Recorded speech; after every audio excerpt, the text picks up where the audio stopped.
సామర్లకోట కాకినాడ జాతీయ రహదారిని ఆనుకుని ఉన్నటువంటి రెండు వైపులా ఉన్న కెనాల్స్ 40% మేరకు కుచించుకుపోయాయి.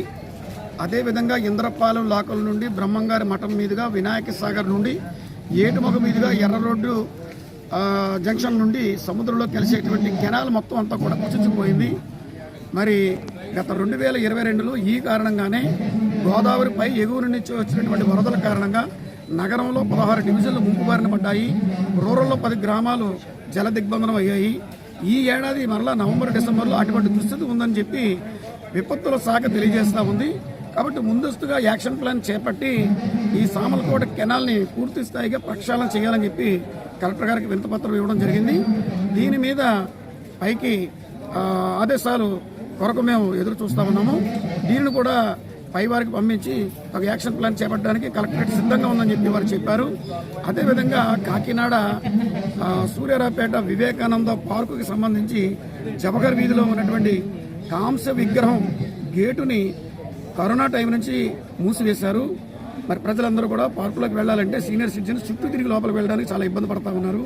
ఆ పార్కు గేటు తెరిపించాలని డైలవర్ కమిషనర్ గారు స్పందించారు. కానీ ఇప్పటివరకు ఇంకా తీయలేదు. ఆ తెరిపించే చర్యలు తీసుకోవాలని చెప్పి కోరడం జరిగింది.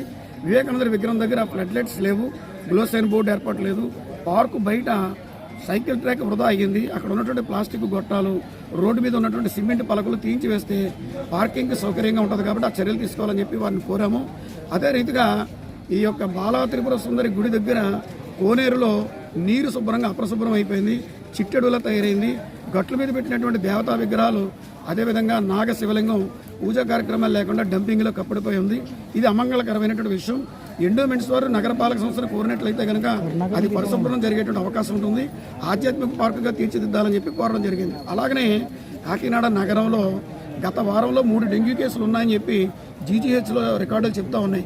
కానీ కాకినాడ నగరంలో 66 డెంగ్యూ కేసులు కనబడతా ఉన్నాయి. అవి నిజంగా డెంగ్యూయా కాదా తెలియడం లేదు. ఎందుకు అంటే ప్రైవేట్ ఆసుపత్రిలో ఒక పురాతనమైనటువంటి టెస్ట్ ఒకటి ఉంది. ఆ టెస్ట్ ద్వారాగా డెఫినెట్గా దాంట్లో ఈ యొక్క నెగిటివ్ కనబడేటువంటి పరిస్థితి ఉంటుంది. దాంతో డెంగ్యూగా భయపెట్టి వాళ్ళ దగ్గర నుంచి భయంకరంగా ఫీజులు వసూలు చేస్తూ ఉంటే అది డెంగ్యూ అని చెప్పి భ్రమపడుతున్న పరిస్థితులు ఉన్నాయి. అసలు అది డెంగ్యూ కాదో అవునో కూడా అర్థం కాని పరిస్థితి ఉంది. కాబట్టి ప్రైవేట్ ఆసుపత్రుల్లో డెంగ్యూ కేసులు ఎక్కడెక్కడైతే ఉన్నాయో ఆ కేసులను కూడా ప్రభుత్వం వారు రికార్డుల్లోకి తీసుకోవడం ద్వారా నగరంలో డెంగ్యూ వ్యాప్తిని అరికట్టాలని చెప్పి రాష్ట్ర ప్రభుత్వాన్ని కోరుతూ ఈ 4 వినతి పత్రాలు